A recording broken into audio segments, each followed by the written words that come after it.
Apresenta um cenário capaz de ressecar a boca de qualquer pessoa normal. Acabamos de encerrar o caso do cometa que se desintegrou na atmosfera solar. Expiramos com alívio, classificando-o como um espetáculo pirotécnico belo, mas inofensivo. No entanto, hoje faremos o que é proibido nas notícias, mas permitido na ciência. Conduziremos um experimento mental. Alteraremos apenas uma variável na equação orbital. Imagine que o ângulo de entrada do cometa no plano da eclíptica fosse outro. Imagine que uma manobra gravitacional perto de Júpiter o tivesse desviado apenas por 1/100º de grau. E agora, esta montanha de gelo, acelerada a velocidades insanas, não está voando em direção ao Sol. Ela está voando em nossa direção. Bem-vindos à simulação do juízo final. Hoje, não vamos discutir a beleza da cauda ou a composição química da coma. Hoje, vamos discutir o equivalente em TNT, as ondas de choque e as zonas de destruição total. A internet adora manchetes como: onde cairá o fragmento? Mapa da morte? Sua cidade sobreviverá? Normalmente, isso é puro clickbait, criado para vender publicidade. Mas o cosmos é um estande de tiro e os alvos se movem. A Terra é um alvo de 12 mil quilômetros de diâmetro. E embora a probabilidade de um acerto seja ínfima, ela jamais é zero. A história do nosso planeta está escrita em crateras. E hoje escreveremos outro capítulo hipotético dessa história. Vejamos o nosso agressor, o cometa C2024S1 Atlas. Na realidade, era um pedaço fofo de gelo e poeira, mas para o nosso cenário, vamos supor que o núcleo fosse denso o suficiente para atravessar a atmosfera. Digamos que seu diâmetro fosse de cerca de 1 quilômetro. Pelas medidas cósmicas, um grão de areia. Pelas medidas humanas, uma montanha voando a uma velocidade que transforma qualquer material em plasma no momento do impacto. A velocidade do cometa em curso de colisão com a Terra pode atingir 70 km por segundo. Isso é centenas de vezes mais rápido que uma bala. É a velocidade em que a física do corpo sólido termina e a física da explosão começa. A primeira coisa que a humanidade sentirá neste cenário não é o impacto, é o horror paralisante e pegajoso da espera. Ao contrário dos asteroides que frequentemente se esgueiram despercebidos vindos do Sol, nós vemos o cometa de longe. Meses antes da hora H, ele se tornará o objeto mais brilhante no céu. Ele pairará sobre nossas cabeças como uma espada de Damocles, crescendo a cada noite. As redes sociais se transformarão em um inferno. A economia entrará em colapso, porque ninguém irá trabalhar sabendo que tudo acaba em uma semana. Cultos religiosos tomarão as ruas. Será um tempo de descompensação psicológica total. Conheceremos a data e a hora com precisão de 1 segundo, mas não saberemos o principal. Onde exatamente? O problema de prever o ponto de impacto reside no fato de que a Terra gira. Um erro de apenas 1 minuto no tempo de chegada desloca o ponto de queda em milhares de quilômetros na longitude. Enquanto o cometa está longe, a zona de risco é o planeta inteiro. É uma roleta russa de escala planetária. Londres? Tóquio? O Oceano Pacífico? Ou seu quintal? Os astrônomos ajustarão a trajetória a cada hora, estreitando o corredor da morte. E o mundo inteiro observará isso como uma loteria, onde o grande prêmio é a vida e a perda é a vaporização. Lembremos a história para entender a escala. 66 milhões de anos atrás, o asteroide Chicxulub, com cerca de 10 quilômetros de diâmetro, colidiu com a península de Yucatán. O resultado, a extinção dos dinossauros, um inverno nuclear, chuva ácida. Nosso convidado hipotético é menor, apenas 1 quilômetro. Isso significa que sairemos ilesos? Não. A energia cinética depende do quadrado da velocidade. Cometas, via de regra, voam mais rápido que asteroides. O impacto de um corpo de 1 km a 70 km por segundo liberará energia equivalente à explosão de dezenas de milhares de bombas de hidrogênio detonadas em um único ponto simultaneamente. Este não é o fim do mundo no sentido bíblico, onde perece todo ser vivo. É, como dizem os militares, um dano inaceitável. Se tal massa cair no oceano, ela levantará um tsunami de centenas de metros de altura que varrerá as costas dos continentes, destruindo as maiores cidades do mundo: Nova York, Xangai, Rio de Janeiro. Se cair em terra, ela abrirá uma cratera do tamanho de Paris e levantará tanta poeira na estratosfera que o Sol escurecerá por vários anos, causando fome e o colapso da agricultura. Por que é tão importante para nós rodar este cenário? Não é para assustá-lo antes de dormir. mas para entender a fragilidade da nossa civilização. Construímos uma casa de vidro na encruzilhada das rotas cósmicas. Estamos acostumados a pensar que somos os donos do planeta, mas uma única rocha, voando da nuvem de Oort, pode nos provar que somos apenas inquilinos aqui, que podem ser despejados sem aviso prévio. Muitas vezes ouvimos frases tranquilizadoras da NASA: não há ameaça nos próximos 100 anos. Mas a palavra probabilidade é um truque. A chance de você ganhar na loteria também é insignificante, mas alguém ganha toda semana. Na loteria cósmica, o jackpot foi o meteorito de Tunguska. Em 1908 tivemos sorte, ele caiu na taiga, onde não havia ninguém além de renas. Mas se ele tivesse chegado 4 horas depois, devido à rotação da Terra, São Petersburgo estaria sob o impacto. A cidade teria sido apagada da face da Terra. A história do século XX teria tomado um caminho diferente. Em nossa investigação, iremos até o fim. Não vamos confiar na sorte. Pegaremos os parâmetros do cometa Atlas, carregá-los no simulador balístico e pressionar o botão Iniciar. Veremos o que acontece nos primeiros segundos da entrada na atmosfera.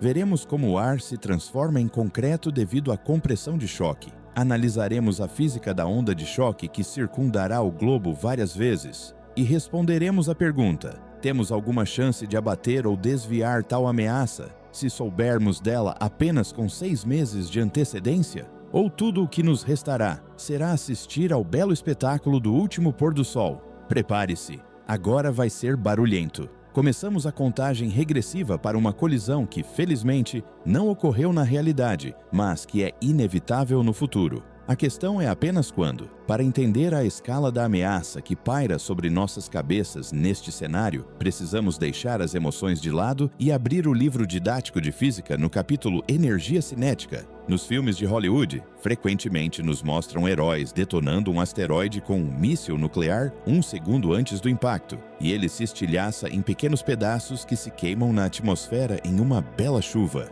Isso é mentira. É uma mentira perigosa que adormece a vigilância. Na realidade, estamos lidando com a energia do movimento, que não pode ser simplesmente cancelada. A fórmula da energia cinética é massa multiplicada pelo quadrado da velocidade e dividida por 2. A palavra-chave aqui é o quadrado da velocidade. Nosso projétil hipotético, o cometa Atlas, não está apenas voando rápido. Ele está voando monstruosamente rápido. Vamos analisar os parâmetros do nosso assassino. A velocidade de encontro do cometa com a Terra em cursos de colisão pode atingir 70 km por segundo. Para que você tenha consciência dessa magnitude, uma bala disparada de um rifle de precisão voa a cerca de 1 km por segundo. O cometa é 70 vezes mais rápido. A tais velocidades, a matéria deixa de se comportar como um corpo sólido. Ela se comporta como um líquido, como plasma, como pura radiação. Se você atirar uma esfera de aço contra uma parede de aço a tal velocidade, eles não colidirão. Eles transicionarão instantaneamente para o estado gasoso, explodindo com uma potência que excede a potência dos explosivos químicos da mesma massa em dezenas de vezes. Um asteroide ou cometa não é uma pedra, é uma bomba cinética. A primeira barreira que nosso convidado encontrará é a atmosfera. A fina linha azul que nos protege de pequenos detritos espaciais se tornará não um escudo, mas um detonador para um corpo de 1 quilômetro. Quando o objeto invade o ar em velocidade hipersônica, ocorre um fenômeno chamado compressão de gás. As moléculas de nitrogênio e oxigênio na frente do cometa simplesmente não têm tempo para se dispersar. Elas são comprimidas em um colchão denso, cuja temperatura salta instantaneamente para dezenas de milhares de graus. Isso é mais quente do que a superfície do Sol. O ar se transforma em plasma. O cometa começa a queimar não por fora, mas em toda parte ao mesmo tempo. E aqui chegamos a uma bifurcação de cenários, que depende da composição do núcleo. Se o cometa for poroso, como supusemos em nossa investigação real, ele não alcançará o solo. Ele explodirá no ar. Isso é chamado de explosão aérea, ou airburst. Foi exatamente isso que aconteceu em 30 de junho de 1908, sobre o rio Tunguska Pedregosa, na Sibéria. O corpo de Tunguska era relativamente pequeno, talvez 50 ou 60 metros de diâmetro. Ele entrou na atmosfera e, não suportando a pressão, explodiu a uma altitude de 5 a 10 quilômetros. O resultado? 2.000 quilômetros quadrados de taiga foram derrubados como palitos de fósforo. As árvores jaziam em leque a partir do epicentro. A onda de choque circundou o globo 2 vezes. O brilho da explosão foi visível a centenas de quilômetros e estações sísmicas na Europa registraram um terremoto. E agora, vamos escalar. Nosso cometa Atlas hipotético tem um diâmetro não de 50 metros, mas de 1 quilômetro. O volume e, portanto, a massa crescem ao cubo. Este corpo é milhares de vezes mais massivo que o meteorito de Tunguska. Se tal montanha explodir na atmosfera, ela não derrubará a floresta. Ela varrerá uma cidade do tamanho de Moscou ou Nova York, deixando o vidro fundido em seu lugar. A onda de choque será de tal força que matará pessoas a centenas de quilômetros de distância, não por destroços, mas simplesmente pela diferença de pressão, rompendo pulmões e tímpanos. Os edifícios se dobrarão como castelos de cartas antes mesmo que o som da explosão os alcance. Mas vamos considerar a pior opção. Suponhamos que o núcleo do cometa fosse mais denso do que pensávamos, ou que o ângulo de entrada fosse muito íngreme. O cometa perfura a atmosfera em um par de segundos e toca a superfície. Aqui entra em vigor a geologia das catástrofes. 70% da superfície da Terra é água. A probabilidade de cair no oceano é de 7 em 10. O que acontece se um ferro de passar em brasa do tamanho de uma montanha cair em uma banheira? Haverá vapor, muito vapor. No momento do impacto com a água, o cometa não parará. Ele perfurará a coluna de água do oceano até o fundo, mesmo que seja a Fossa das Marianas. A água à sua frente vaporizará instantaneamente, criando uma cavidade de cavitação, um cilindro vazio no oceano que exporá momentaneamente o fundo, mas a água é incompressível. A onda de choque viajará em todas as direções à velocidade do som na água, 1,5 km por segundo. Isso gerará um mega tsunami. Estas não são as ondas que vimos na Tailândia ou no Japão. Elas foram causadas por um deslocamento do fundo de alguns metros. Aqui estamos falando de energia que desloca quilômetros cúbicos de água. A primeira onda pode atingir uma altura de 1 quilômetro. Imagine uma parede de água da altura do arranha-céu Burj Khalifa, que se precipita em direção à costa na velocidade de um avião a jato. Quando sair para a plataforma continental, ela diminuirá a velocidade, mas crescerá ainda mais. Este tsunami varrerá a Flórida, Portugal, o Japão inteiro, penetrará centenas de quilômetros para o interior dos continentes, transformando planícies costeiras em fundo do mar. Mas o mais assustador é o vapor d'água. Milhões de toneladas de vapor superaquecido serão lançadas na atmosfera. O vapor é um gás de efeito estufa, muito mais potente que o dióxido de carbono. Isso levará a uma mudança climática instantânea e catastrófica. Primeiro, furacões monstruosos alimentados pelo calor do oceano, os chamados hiperfuracões, capazes de arrancar a casca das árvores. Depois, chuvas que durarão meses, inundando o que o tsunami não levou. E se tivermos sorte e o cometa cair em terra, por exemplo, no deserto do Saara ou na taiga siberiana, no momento do contato, a energia cinética se transformará em térmica.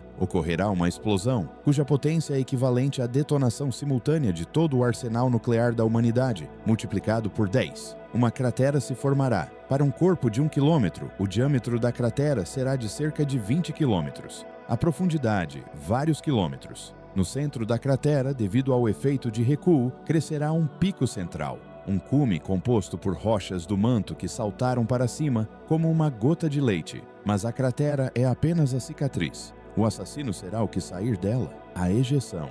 Bilhões de toneladas de rocha, derretida e transformada em poeira, serão lançadas na estratosfera e até no espaço. Parte desses detritos cairá de volta à Terra em poucas horas, incandescentes ao entrar na atmosfera. O céu em todo o planeta ficará vermelho, como a espiral de um fogão elétrico. A temperatura do ar subirá a 200 graus. As florestas se incendiarão simultaneamente em todos os continentes. Será um incêndio global. A poeira e a fuligem dos incêndios bloquearão o sol. O inverno de asteroides chegará. A fotossíntese parará. As plantas morrerão. Serão seguidas por herbívoros, depois carnívoros. As cadeias alimentares entrarão em colapso. Foi exatamente este cenário que pôs fim à história dos dinossauros há 66 milhões de anos. O impacto na península de Yucatán, a cratera Chicxulub. Naquela época, o asteroide era maior, 10 quilômetros. Mas nosso pequeno de 1 quilômetro é suficiente para fazer a civilização regredir à Idade da Pedra. A eletrônica falhará, a agricultura se tornará impossível, as cidades se transformarão em armadilhas, sobreviverão aqueles que conseguirem cultivar cogumelos em porões e filtrar água radioativa. Vamos fazer uma analogia histórica para entender o quão vulneráveis somos. Em 2013, um bólido de apenas cerca de 20 metros de diâmetro explodiu sobre Chelyabinsk. 20 metros? É o tamanho de uma casa. Explodiu a uma altitude de 20 quilômetros. A onda de choque quebrou vidros em toda a cidade, 1.500 pessoas ficaram feridas e o telhado de uma fábrica de zinco desabou. Isso foi um grão de areia. Nosso cometa é 50 vezes maior em diâmetro e 125 mil vezes mais pesado em massa. A energia de Chelyabinsk é de 500 quilotons. A energia do Atlas é de 50 mil megatons. Compará-los é como comparar um estalinho com a erupção do vulcão Krakatoa. A mecânica da destruição também inclui o impacto sísmico. A queda de um corpo de 1 quilômetro causará um terremoto de magnitude acima de 10. Tais terremotos a humanidade não registrou em toda a história de observações. A crosta terrestre ondulará, como um lençol que é sacudido. Falhas se abrirão onde nunca existiram. Vulcões adormecidos acordarão. Se o impacto ocorrer em uma zona vulcanicamente ativa, por exemplo, em Yellowstone, isso pode provocar uma supererupção vulcânica que acabará com o que resta da biosfera. Neste cenário sombrio, há uma nuance importante: a composição do cometa. Lembramos que o Atlas é uma bola de neve suja. Ao contrário dos asteroides de ferro, o cometa carrega uma enorme quantidade de substâncias voláteis: cianetos, monóxido de carbono, amônia. Ao evaporar, elas envenenarão a atmosfera localmente, no local do impacto. Este será um ataque químico de escala cósmica. As chuvas que cairão após o impacto serão ácidas. Elas queimarão as folhas das árvores e envenenarão os reservatórios de água doce. O oceano começará a acidificar, matando plâncton e corais. Assim, o dossiê do nosso assassino mecânico é o seguinte: arma, projétil cinético pesando bilhões de toneladas. Velocidade hipersônica, método de assassinato combinado, onda de choque, tsunami, radiação térmica, incêndio global, inverno nuclear, chuva ácida. A humanidade não tem um escudo contra tal arma. Nossos sistemas de defesa antimísseis são projetados para abater mísseis finos e lentos. Eles são inúteis contra uma montanha voando do zênite. Mas o mais terrível nesta investigação não é a descrição da destruição. O mais terrível é o silêncio. O cosmos é o vácuo. A aproximação do cometa será inaudível. Nós o veremos, mas não o ouviremos. O som virá apenas após o impacto, e para aqueles que estiverem na zona de impacto direto, não haverá som algum. O sistema nervoso não terá tempo de transmitir o sinal de dor ao cérebro.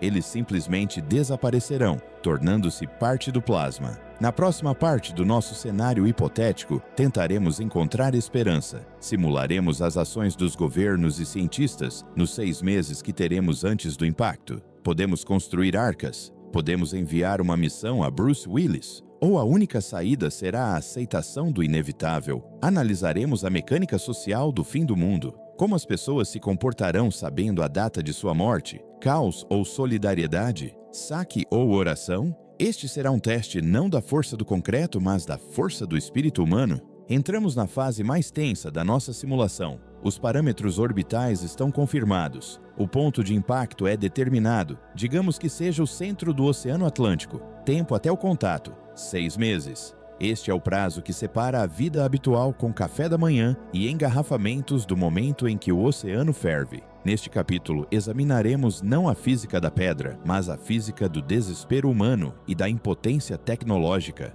Conduziremos um teste de colisão da nossa civilização. Podemos nos unir diante da aniquilação? Ou vamos nos destruir antes mesmo que o cometa toque a atmosfera? Este é o clímax da história da espécie Homo sapiens. A primeira reação do mundo não é pânico, mas paralisia burocrática. Os governos das potências nucleares, EUA, China, Rússia, convocam conselhos de segurança de emergência. Pastas com planos de defesa planetária estão sobre as mesas. Mas o problema é que esses planos existem apenas na teoria. Nós nunca, eu sublinho, nunca tentamos desviar um objeto desse tamanho a essa velocidade. A missão DART, realizada pela NASA em 2022, desviou com sucesso uma pequena lua de asteroide. Mas o cometa Atlas é milhares de vezes mais pesado. É como tentar parar um trem de carga atirando nele com uma espingarda de chumbinho. No entanto, uma decisão é tomada. Operação Última Chance. O mundo inteiro acompanha o lançamento de interceptores. Não podemos usar um rebocador gravitacional. Não temos tempo para isso.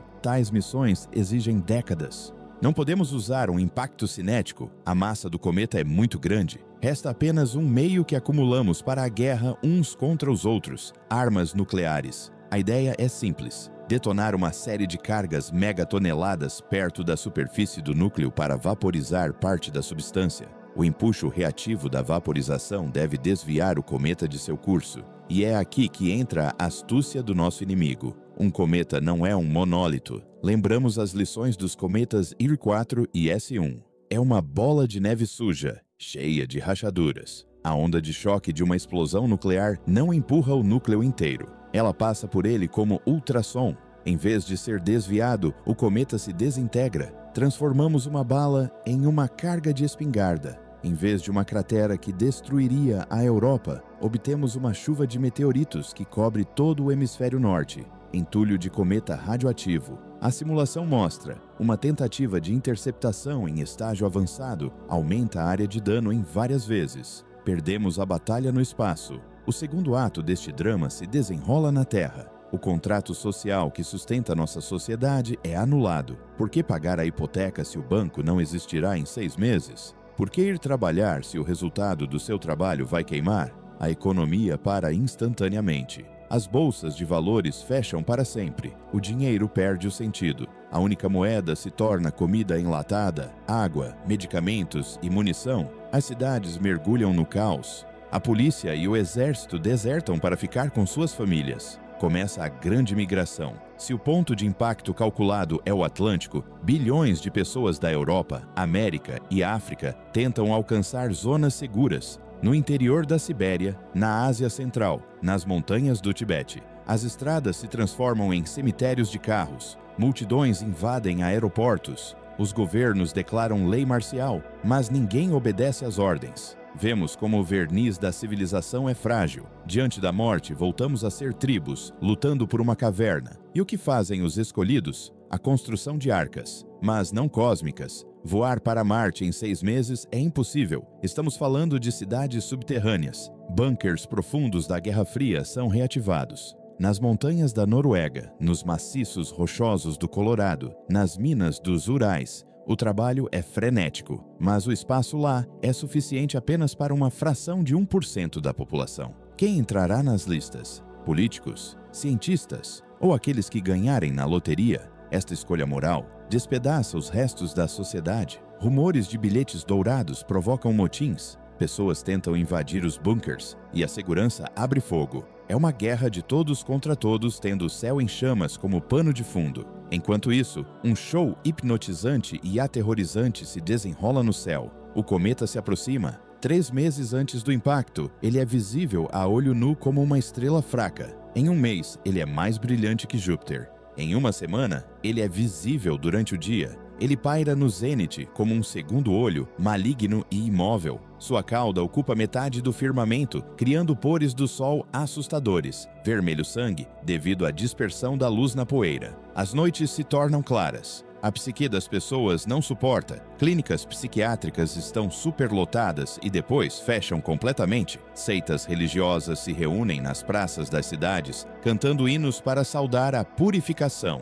Chega o dia X. As últimas 24 horas. O cometa entra na esfera de atração da Terra. Agora ele não voa, ele cai.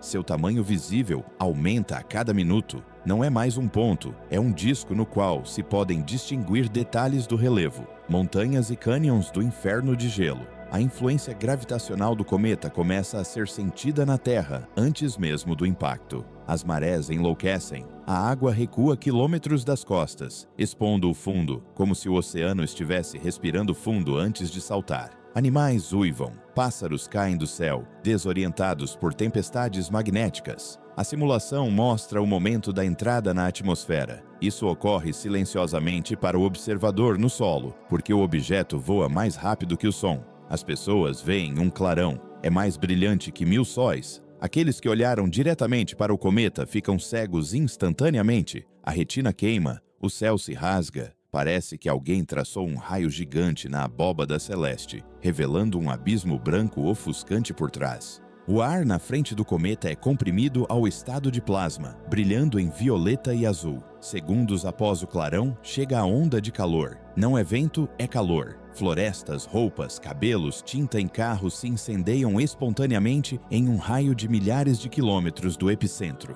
As cidades se transformam em fornos. O asfalto derrete e flui em rios. E só então chega o som, a onda de choque. Ela se move como uma parede de ar comprimido, varrendo arranha-céus como poeira. Mas voltemos ao nosso ponto de impacto, o Oceano Atlântico. O cometa perfura a atmosfera em 2 segundos e colide com a água. Neste momento, o tempo para a humanidade se divide em antes e depois. A energia do impacto vaporiza quilômetros cúbicos de água. O fundo do oceano se rompe, expondo o manto. A liberação de vapor e rocha fundida se eleva ao espaço, formando uma nuvem em forma de cogumelo de centenas de quilômetros de altura. Esta nuvem é visível da Lua como uma úlcera negra se espalhando pelo rosto azul da Terra. A reviravolta do nosso cenário é que o mais terrível acontece não no momento do impacto, mas nas primeiras horas depois. Temíamos o fogo, mas o assassino será a escuridão. A ejeção, a rocha expelida, entra em uma trajetória suborbital e começa a cair de volta sobre todo o planeta. Bilhões de meteoros. O céu se torna uma tampa de forno incandescente. A temperatura atmosférica global aumenta para centenas de graus. Aqueles que não foram queimados imediatamente são assados vivos. A única chance de sobrevivência é estar nas profundezas da Terra. Neste momento, nossa simulação para. A tela se apaga. Retomamos o fôlego. Isso foi apenas um cenário. O cometa Atlas queimou no Sol. Ele não caiu na Terra, mas este experimento mental revelou um detalhe importante sobre o qual raramente falamos. A principal vulnerabilidade da nossa civilização não é a falta de mísseis, mas a falta de unidade. Em nosso modelo, perecemos não porque não pudemos abater o cometa, mas porque passamos os últimos meses em pânico, egoísmo e repartindo os bunkers. Tecnicamente, a humanidade tem o potencial para a defesa. Se tivéssemos detectado a ameaça com 5 ou 10 anos de antecedência, teríamos conseguido. Poderíamos ter usado um rebocador gravitacional ou um canhão de íons para mudar a órbita de forma lenta e delicada. Mas isso exige um sistema de monitoramento global centenas de vezes mais potente que o Atlas atual. E exige vontade política para gastar trilhões de dólares não em porta-aviões, mas em telescópios e interceptores espaciais. Este cenário é uma vacina contra a complacência. Vivemos em um estande de tiro cósmico, e o fato de ainda estarmos vivos é uma sorte estatística que não pode durar para sempre. Tunguska foi um aviso, Chelyabinsk foi um lembrete, o cometa Atlas foi uma demonstração da força da natureza. A pergunta não é se algo vai cair novamente. A pergunta é se estaremos prontos para enfrentar este impacto não como tribos dispersas, mas como uma civilização planetária. Na parte final, sairemos do bunker de simulação para a superfície do mundo pós-apocalíptico. Veremos o que restou da Terra 1 ano após o impacto. Existe vida no inverno de asteroide? E a queda do cometa pode se tornar o início de um novo ciclo de evolução, como aconteceu após a morte dos dinossauros? Encontraremos esperança onde, aparentemente, restaram apenas cinzas. Desligamos o simulador. As telas se apagam e os gráficos aterrorizantes das ondas de choque e saltos de temperatura desaparecem. Retomamos o fôlego. Neste momento, quando no silêncio do gabinete se percebe a magnitude do ocorrido, ainda que hipoteticamente, fica claro por que a humanidade tem tanto medo do céu estrelado. O cometa Atlas não caiu, mas o cenário de sua queda nos revelou o segredo mais terrível. Nossa civilização é indecorosamente frágil e nosso progresso tecnológico, que parecia inquebrável, pode ser varrido da face da Terra por um único pedaço de gelo. Neste capítulo de conclusão, sairemos do bunker de simulação e observaremos o mundo 1 ano após a hora H. Avaliaremos as consequências e encontraremos o que resta do espírito humano. Primeiro, o quadro físico. 1 ano se passou. O planeta sobreviveu não apenas a um impacto, sobreviveu a um ataque combinado. Estamos lidando com um mundo pós-apocalíptico imerso em um inverno de asteroide. O céu, obscurecido por bilhões de toneladas de poeira e fuligem de incêndios globais, tem um tom laranja escuro ou marrom. O Sol é um disco pálido e invisível. A temperatura média na superfície caiu 10 e, em alguns lugares, 20 graus. Outono eterno, transicionando para um inverno gelado. Esse é o clima para os próximos 3 a 5 anos. A fotossíntese praticamente cessou. No oceano, o plâncton morreu, a base de toda a cadeia alimentar marinha. Em terra, grandes florestas pereceram, cobertas por uma camada de chuva ácida e fuligem. Os antigos continentes, América do Norte e do Sul, Europa, Ásia, jazem sob uma camada fina, mas mortal, de ejeção cometária e terrestre. As áreas mais próximas ao Atlântico, onde o cometa caiu, foram submetidas à esterilização total. A onda de choque e o mega-tsunami varreram as megacidades costeiras até o solo. Perdemos 90% das grandes cidades, portos e infraestrutura industrial. Eletricidade, comunicação, internet, tudo isso deixou de existir nas primeiras horas. Voltamos à era do vapor e da força muscular. Agora, a população humana. De acordo com as estimativas da simulação, se não houvesse um sistema de bunkers, não mais do que 1% da população teria sobrevivido. De 8 bilhões de pessoas, restariam menos de 100 milhões. Essas pessoas estão distribuídas de forma desigual. A maior parte morreu pela onda de choque, radiação térmica e tsunami.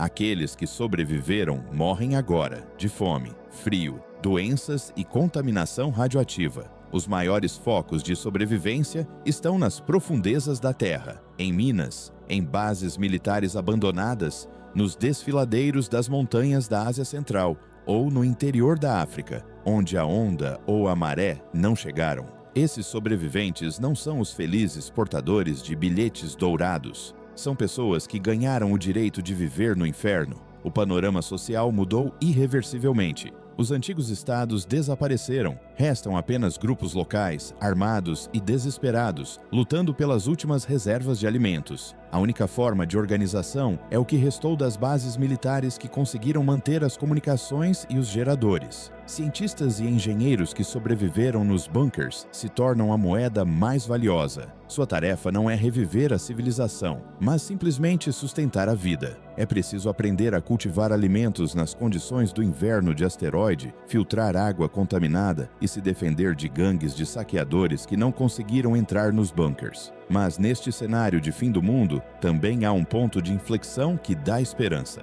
A queda do cometa, ao destruir a civilização anterior, removeu todas as suas doenças crônicas da Terra. As fronteiras desapareceram. As disputas nacionais desapareceram. As guerras cambiais desapareceram. Restou um único objetivo global, absolutamente claro: sobreviver. Aqueles que sobreviveram serão forçados a se unir. A sobrevivência dependerá da solidariedade, da troca de conhecimento e recursos. Pela primeira vez na história da humanidade, as pessoas não terão que escolher a quem servir, a um presidente ou a um rei. Terão que escolher como reconstruir a fogueira na escuridão. Isso nos leva à principal conclusão filosófica de nossa investigação. O cometa Atlas, mesmo sem cair, nos ensinou uma lição crucial sobre a relatividade dos nossos problemas. Gastamos trilhões de dólares na corrida armamentista e em publicidade. Discutimos política e fronteiras nacionais. E em escala cósmica, todas essas disputas são ruídos sem sentido.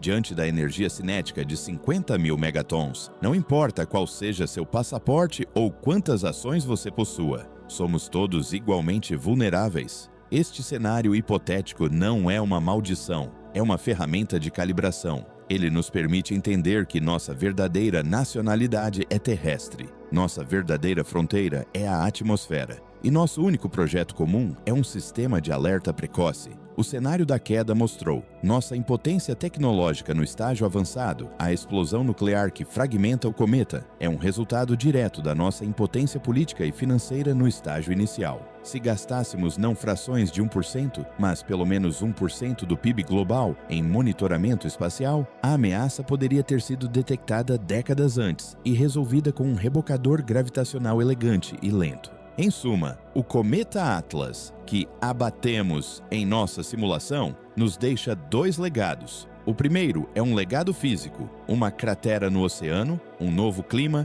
e uma nova era geológica. O segundo é um legado mental, a conscientização de que devemos gastar recursos para proteger nossa atmosfera e não para lutar uns contra os outros. A vida na Terra será retomada, como foi depois de Chicxulub.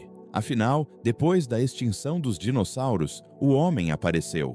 E depois deste evento, talvez surja uma espécie nova, mais resistente e unida. Como apelo final, saímos da simulação para o mundo real, onde o cometa Atlas queimou no Sol. E Nibiru é apenas um mito, mas o meteorito de Tunguska, o meteorito de Chelyabinsk e o asteroide Apophis são uma realidade. Eles estão voando, eles estão esperando. A pergunta que deve pairar sobre cada conselho de administração, cada parlamento, cada chefe de Estado é: vamos esperar que a sorte estatística se esgote? Ou vamos começar a construir nossa defesa planetária hoje? Vamos investir dinheiro em telescópios que nos salvarão ou em bunkers que salvarão um de nós? Este cenário não é sobre o fim do mundo. É sobre o início de uma nova era em que a humanidade deve amadurecer. Uma era em que reconhecemos que nossa civilização é uma tripulação em um único navio. E se um buraco aparecer no casco, toda a tripulação afunda. Não permita que medos e clickbait o distraiam do principal.